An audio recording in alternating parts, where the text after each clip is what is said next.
با سریال دلنوازان میونتون چطوره؟ آقایون بیشتر دست میزنن. قصه چیه؟ راستشو بگین دلنوازان فقط به خاطر یلدا نگاه میکنید؟ اما مرتضی به یلدا SMS داده بود که تو طلاقتو بگیر من حمایتت میکنم. به افتخارش دست بزنی. علی مرتضی رو بیون روسن. مرتضی چرا این شکلی شدی؟ ببین گوش کن، وقتمون کمه، تیکه بخوای بندازی 40 تیکت میکنم. فقط حواست باشه وقتمون خیلی خیلی کمه. منتظرن همه ترافیکی از میوه اون پشت هست یکی رسیده. آماده. اما پورنگ دوست دارم. عزیزان ابراز علاقه میکنم، شما همه چی شوخی گرفتی. چقدر زیبا شدی امشب. بیا عزیزم بیا اینجا. انگار یوزارسیف رو به رومه. آقا شبیه بوتیفار بودی. آقا با تو شوخی ندارم ها. نه شبیه یوزارسیف نه بوتیفار، اما شبیه کاهنای معبد هست.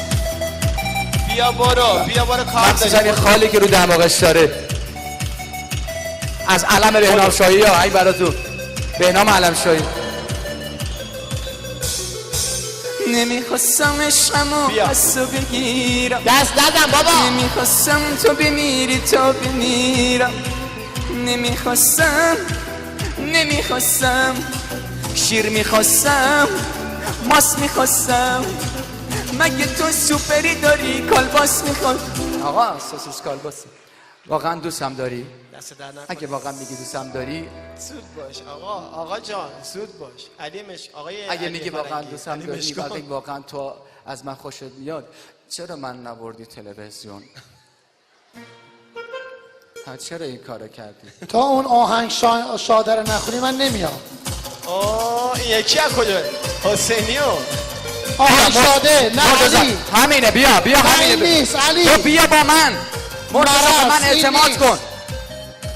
بیا به من اعتماد کن مرتضی. آخه من این ورم نابینا، تو اون ور نگاه میکنی.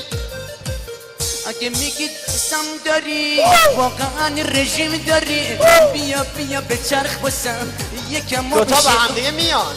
اگه میگی دوستم داری واقعا رژیم داری، بیا به چرخ بسم یکم بشه اون شکم.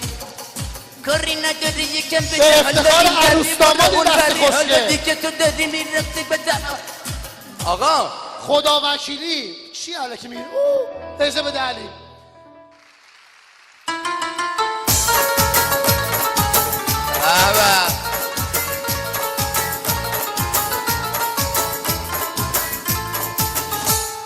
تشکر کنم دوست عزیزم آقای عزیزی که صدا برداری میکنن، دوستان تصویر بردار آقای احسان شربتدار، آقای کمال جهانبخش، آقای درگاهی عزیز که گاهی دم در گاهی بالاخره این علی فرهنگی که با من همکاری میکنه معروف به علی تسو، خیلی شبیهشه. این دست براش بزنی گناه داره، پسر خوبیه.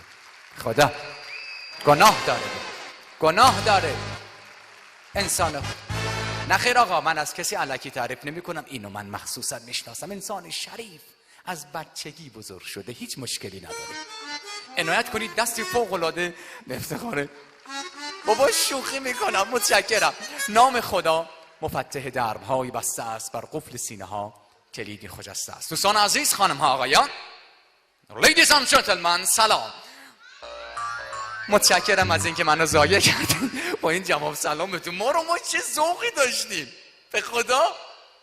زنگ زدن تهیه کننده محترم آقای دریایی که قبلا دریاچه‌ای بود، اول حوضچه بود بعد دریاچه‌ای شد، حالا دریاییه، که کجایی زودتر بیا. گفتم داره میام، استرس به من نده. مجبور شدیم به عشق شما به موقع برسیم. گاز ماشین رو گرفتیم، سرعت افتضاحی که صدای ماشین هنوز تو گوشم زنگ میزنه با اون وضعیتی که ما رانندگی میکردیم. اگر پلیس نامحسوس ما رو میگرفت میخوابون ماشین. البته من بگم شما بدونی قصه چی بوده. حالا من اومدم رو صحنه به یه امیدی سلامی گرم خدمت حضار میکنم. همه در پاسخ به من انگار سرندیپیتی اومده رو صحنه. اشکال نداره. ریوندی هستم برنامه صدا سازی یا تقلید صدا. اجازه میخوام قبل از هر چیز من توضیح مختصری رو در مورد اجرام براتون بگم.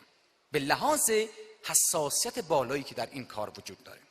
چون ما در طبقه بندی طول موج فرکانس های صدایی به جایی میرسیم که میگم ببخشید وسط صحبتاتون دارم حرف میزنم من دارم حرف میزنم، این برنامه حساسه. من لحظه ای اگر خطا کنم صدای محمد اصفهانی چیز دیگه میشه. کی میتونه جواب بده؟ اپسیلون بندی در واحد تنور، آلتو، سوپرانو، باریتون، این تقسیم